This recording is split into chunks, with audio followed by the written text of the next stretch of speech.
சென்னையில் helmet, bike accessories, riding gears வாங்க ஒரே இடம் நம்ம ஃபீனிக்ஸ் ப்ரோ பைக்கிங். பாஜக தலைநகர் டெல்லியில 27 ஆண்டுகள் கழித்து மீண்டும் ஆட்சியை பிடித்திருக்கிறது. அரவிந்த் கெஜ்ரிவால் செல்வாக்கோடு வலம் வந்தவர் டெல்லியில். அவருடைய தோல்விக்கான காரணங்கள் என்னென்ன என பார்க்கவிருக்கிறோம். முதல் காரணமாக சொல்லப்படுவது, அவர் தன்னுடைய ஈகோவை கையில் எடுத்திருக்கக்கூடாது, அதை விட்டுவிட்டு இந்தியா கூட்டணியோடு இணக்கமாக இருந்திருக்க வேண்டும் அப்படின்னு சொல்கிறாங்க. ஏன் அப்படின்னா, சென்ற நாடாளுமன்ற தேர்தலில் இந்தியா கூட்டணி அவங்கக்கிட்ட இருக்க ஈகோலாம் கைவிட்டு ஒன்றாக வந்தார்கள். அது பலனளித்தது. யானை பலத்தோடு எதிர்க்கட்சியாக நாடாளுமன்றத்தில் அமர்ந்து கொண்டிருக்கிறார்கள். ஆனால் அதுக்கு பிறகு நடந்த சட்டமன்ற தேர்தல்களில் அவர்களுடைய ஈகோ தலை காட்டியது. கெஜ்ரிவால் என்ன பண்ணார், காங்கிரஸ் கட்சிக்கு குஜராத், ஹரியானா, உத்தரகாண்ட் போன்ற மாநிலத்தில் சேதம் செய்தார்.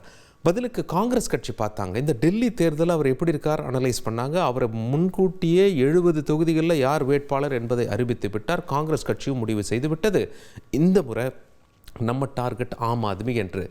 ஏன் அப்படின்னா, தேர்தல் களத்தில் காங்கிரஸ் கட்சியினர் ஆம் ஆத்மியையும் அரவிந்த் கெஜ்ரிவால் ஆட்சியையும் தாக்கி வாக்கு சேகரித்தது குறிப்பிடத்தக்கது. காங்கிரஸ் கட்சி 0 என்றாலும் காங்கிரஸ் கட்சிக்கு தெரியும், 0, 1, 2, 10 ஆட்சிக்கு வரப்போவதில்லை டெல்லியில் இந்த தேர்தலில் அப்படின்னு சொல்லிட்டு. ஆனால் தங்களுக்கு மற்ற மாநிலங்களில் சேதத்தை செய்த ஆம் ஆத்மி கட்சி, கூட்டணியில் இருந்து கொண்டே பிரிந்து செல்லும் ஆம் ஆத்மி கட்சி, இந்த முறை ஆட்சியை இழந்தால் மகிழ்ச்சி என்ற அளவில் காங்கிரஸ் கட்சியின் பிரச்சாரம் இருந்ததை நாம் மறுக்க முடியாது. பாஜக பிரம்மாண்ட வெற்றி பெற்றிருக்காங்க. அந்த எண்ணிக்கையும் நமக்கு தெரியும். டெல்லியை பொறுத்தவரை மொத்தம் 70 தொகுதிகள், 36 பாதிக்கும் ஒன்று மேலே இருந்தால் ஆட்சி செய்யலாம். பாஜக 48 தொகுதிகளை வென்றிருக்கிறாங்க. ஆம் ஆத்மி 22 தொகுதிகள். ஆம் ஆத்மி கட்சியின் மிக முக்கிய தலைவர்கள் அரவிந்த் கெஜ்ரிவால் ஆகட்டும், மனீஷ் சிசோடியாவாகட்டும் தோல்வியை தழுவி இருக்கிறார்கள். இதற்கான மேலும் காரணங்களை நாம் பார்ப்பதற்கு முன்பாக பாஜக வெற்றி கொண்டாட்டத்தில் ஈடுபட்ட காட்சிகளை பார்த்து விடுவோம்.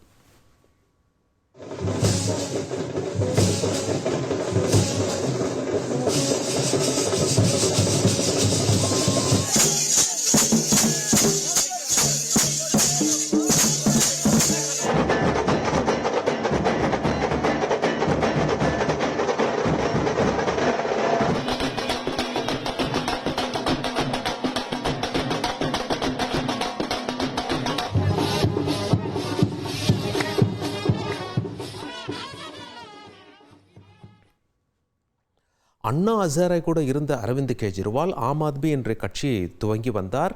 ஊழலுக்கு எதிரான மனிதராக பார்க்கப்பட்டார். ஆனால் மதுபான ஊழலில் சிக்கிவிட்டார், சிறைக்கும் சென்றார். சிஎம்ஆ இருக்கும் போதே சிறைக்கு சென்ற, அதாவது முதல் சீஃப் மினிஸ்டர் அவர் என்பது குறிப்பிடத்தக்கது. ஏன்னா பதவியை ராஜினாமா செய்யலை, ஜெயிலுக்கு போயிட்டு வந்தார். பிறகுதான் ராஜினாமா செய்தார்.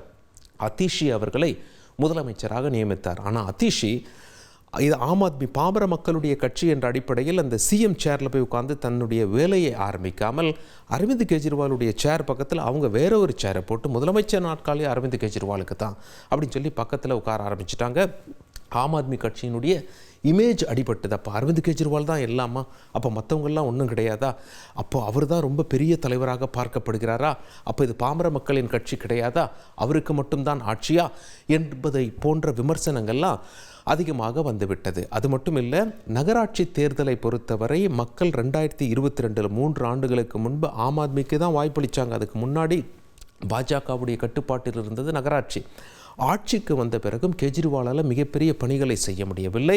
அவர் பாஜகவை தாக்கி கொண்டிருந்தார். இன்னும் வேலை செய்ய விட மாட்டேங்கிறாங்க, இன்னும் அங்கே இருக்கவங்கெல்லாம் பாஜகவுக்கு நெருக்கமாக இருக்கிறாங்க, வேலை செய்கிறதுல ஆர்வம் காட்டலை அப்படின்னு சொல்லி ஃபீல்டில் கண்ணுக்கு தெரிகிற மாதிரி வேலை செய்வதை விட்டுவிட்டு ஏன் வேலை நடக்கவில்லை என்ற காரணத்தை சொல்ல ஆரம்பித்து விட்டார். இது அவருக்கு எதிராக அமைந்து விட்டது. அது மட்டும் இல்லை, அரவிந்த் கெஜ்ரிவாலை பார்த்தீங்க அப்படின்னா சாதாரணமாக ஷர்ட்டை டக்கின் பண்ண மாட்டார், வெளியே விட்டுருவார், சாதாரணமாக வருவார். முன்பெல்லாம் ரொம்ப சின்ன காரில் தான் வருவார். எளிமையான மனிதர் என்று அறியப்பட்டார் மக்களோடு மக்களாக. ஆனால் பிஜேபி என்ன பண்ணாங்க, அவருடைய பங்களா எவ்வளோ பெருசாக இருக்குது பாருங்கள், எத்தனை கோடி ரூபாய் செலவு பண்ணியிருக்காங்க பாருங்கள், அப்படி என்ன ஒரு ஆடம்பர வாழ்க்கையை வாழறாரு பாருங்க அப்படின்னு சொல்லிட்டு வீடியோலாம் வெளியிட்டாங்க. இது அவருக்கு எதிராக ஒர்க் அவுட் ஆகியிருப்பதாகவே சொல்லப்படுகிறது. அது மட்டும் இல்லை, ஆம் ஆத்மி கட்சியில் இருந்த தலைவர்கள் சிறிது சிறிதாக இவருடைய கட்சியை விட்டு தாவி விட்டார்கள். அரவிந்த் கெஜ்ரிவால் என்ன சொல்லி வந்தார் அப்படின்னா, பாருங்கள், டெல்லி அரசு, அதாவது பாஜக அரசு எங்களை பழி வாங்குகிறது என்ற குற்றச்சாட்டை சொல்லிக்கொண்டே இருந்தார். சில மக்கள் அதை நம்பினாலும் சிலர் என்ன பண்ணாங்க, சரி இவருக்கு 10 வருஷம் வாய்ப்பு கொடுத்தாச்சு, அதையே தான் மீண்டும் மீண்டும் சொல்கிறார், இந்த முறை மாற்றி வாய்ப்பு கொடுப்போம் என்று பாஜகவிற்கு வாய்ப்பளித்திருப்பதாக சொல்லப்படுகிறது. இதெல்லாம் ஒரு பக்கம் இருந்தாலும் டெல்லி போய் இறங்கினோம்னா அதற்கும் தமிழ்நாட்டுக்கும் என்ன வித்தியாசம்? முதல் வித்தியாசம், நீங்கள் விமான நிலையத்தையும் ட்ரெயினில் போய் இறங்கினீங்கன்னா அங்கே நம்ம சுவாசிப்பது நமக்கு தெரியும். காற்றில் பொல்யூஷன் அதிகமாக இருக்கும், தூய்மை கிடையாது. தமிழ்நாட்டில் சுவாசிக்கிறது நம்ம சுவாசிப்பதாகவே உணரமாட்டோம், ரொம்ப ஈஸியாக இருக்கும். டெல்லியின் காற்று குளிர்காலத்தில் முழுமையாக மாசுபட்டு இருக்கும். இதை எதிர்த்து கெஜ்ரிவால் ஒன்றும் செய்ய முடியவில்லை. குடி தண்ணீரும் தூய்மையாக இல்லை, சாலையும் குண்டும் குழியுமாக இருக்கிறது என்ற புகார்கள் அவருக்கு எதிராக அடுக்கிக் கொண்டே போன காரணத்தினால் மக்கள் 10 ஆண்டுகளாக அவருக்கு வாய்ப்பளித்து விட்டோம், புதிதாக அவரிடத்தில் எந்த கவர்ச்சி திட்டமும் இல்லை, இனி எதற்காக வாக்களிக்க வேண்டும், பாஜகவிற்கு வாக்களிக்கலாம் என்று முடிவு செய்திருப்பதாக அங்குள்ள களத்தில் உள்ள செய்தியாளர்கள் தெரிவித்திருப்பது குறிப்பிடத்தக்கது. டெல்லி மக்கள் ஆம் ஆத்மியின் தோல்வி குறித்து என்ன சொல்கிறார்கள் பார்ப்போம். ஏன்னா டெல்லியில் அவங்க ஆட்சிக்கு வந்துட்டாங்க, வின் பண்ணிட்டாங்க, அவங்க ஆட்சியில் இருக்கிறாங்க அப்படின்னு சொன்னால் அது கிட்டத்தட்ட ஒரு இந்தியா முழுதுமே ஒரு இம்பேக்டை கொடுக்கும். அது ஒரு வழிக்கு ஒத்துக்கணும். அவங்களுடைய ஒர்க் ஃபீல்ட் லெவலில் நல்லா ஒர்க் பண்ணாங்க. ஆம் ஆத்மிக்கு கொஞ்சம் ஓவர் கான்ஃபிடென்ஸு. தென் அவங்க 2 பேரும் சேர்ந்துருந்தால், சம்டைம்ஸ் காங்கிரஸும் ஆம் ஆத்மியும் சேர்ந்துருந்தால் இவங்களை வின் பண்ணியிருக்கலாம். ஆம் ஆத்மி தோற்றதுக்கு முக்கிய காரணம் அவங்களுடைய இமேஜை பிஜேபி கவர்மெண்ட்டை ஸ்பாயில் பண்ணிட்டாங்க. 2வது ரீசன், காங்கிரஸும் ஆம் ஆத்மியும் தனித்தனியாக போட்டுவிட்டனால அவங்களுடைய ஓட்டு சிதறி போச்சுது. அது ஒரு ரீசன் தான் பிஜேபி வின் பண்ணுறதுக்கு மேஜர் காரணம். ரீசன்ட் பட்ஜெட் அந்த மிடில் கிளாஸோட இந்த இன்கம் ஸ்லாப் 12 lakhsக்கு மேல் அந்த 12 lakhsன்னு இன்க்ரீஸ் பண்ணியிருக்காங்க. So you don't need to pay income tax beneath that. So இந்த சின்ன காரணங்களால ஐ கெஸ் பிஜேபி ஒரு they got an added advantage over Aam Aadmi party. Aam Aadmi தோற்றதுக்கு காரணமே பொல்யூஷன், மறுபடி டிராஃபிக்கு, எதுவுமே அவங்க ரிஸ்க் எடுக்கலை. அதுவும் போக மக்களுக்கும் கொஞ்சம் நல்லது செய்யாமல் விட்டுட்டாங்க இடையில. மறுபடி இந்த போதை ஒழிப்பு இதில் நம்ம கெஜ்ரிவால் ஏதோ ஊழல் பண்ணிட்டான்னு சொல்லி இதாயிருச்சு. அவங்களுடைய 10 ஆண்டுகால ஆட்சி காலத்தில் மக்களுக்கு ஒரு பெரிய தொய்வு ஏற்பட்டுச்சு. எந்த ஒரு நிகழ்வுமே சரியாக நடக்கலை. மற்றபடி அந்த மதுபான ஊழல் கொள்கையில் கெஜ்ரிவால் உள்ளே போனதுக்கான அந்த காரணம், இது ரிலேட்டடாக இப்படி சம்திங் இஷ்யூஸ் வந்தது காரணத்தினால தான் மேபி அதனால தான் தோற்றுருப்பாங்கன்னு எனக்கு தோணுது. பிஜேபி ஜெயிச்சதற்கான காரணம் என்னென்னு பார்த்தீங்கன்னா, பிஜேபி இந்த ஆம் ஆத்மியினுடைய கொள்கைகள்லாம் நாங்களே பண்ணுறோம் அப்படின்னு சொல்லி அவங்க சொல்லியிருக்காங்க. அதன் காரணமாகவும் அவங்க பண்ணியிருக்கலாம்.